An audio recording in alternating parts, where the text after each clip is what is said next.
These are my personal red flags and red flags I've come across in getting to know a variety of people. The number one red flag, of course, is someone who's not consistent with their deen, especially when it comes to prayer. If someone struggles, that's different than someone outright saying, I don't pray, and this is definitely something my brother has confessed to me before. Number one, always ask Allah to show you red flags.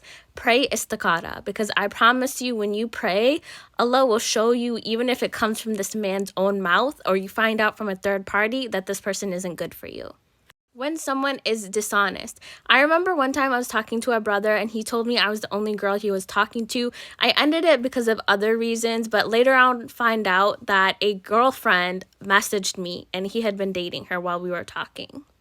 A red flag for me also is when someone swears, cusses, uses bad language, and who's overly flirty. I don't like it when people call me babe, baby. Like, no, I'm not married to you, so don't talk to me that way. When someone is overly complimentary, it's fine to compliment someone, but when you do it all the time, it comes off as flirting. And as well as someone trying to ask for a bunch of photos of you, one or two or a few is fine, but not all the time, and not them asking for photos of you without your hijab. Someone who's too open about their sins. If they have something currently that they're dealing with, okay.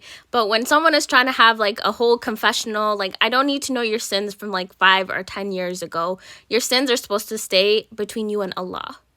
Also, if they're asking you about sins you've done in the past, none of their business. Someone not being honest about if they've been divorced or if they have kids or if they're married currently. Talked to a brother for 2 weeks and he was married and didn't tell me.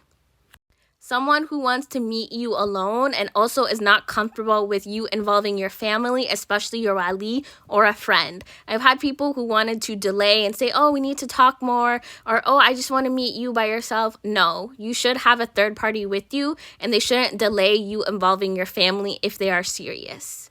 Someone who has the wrong intentions. Either they want a friendship, they want a date, they want you to be their placeholder until they meet the right person. No, we are not here to waste time. And also a guy who obviously just wants to sleep with you and not marry you.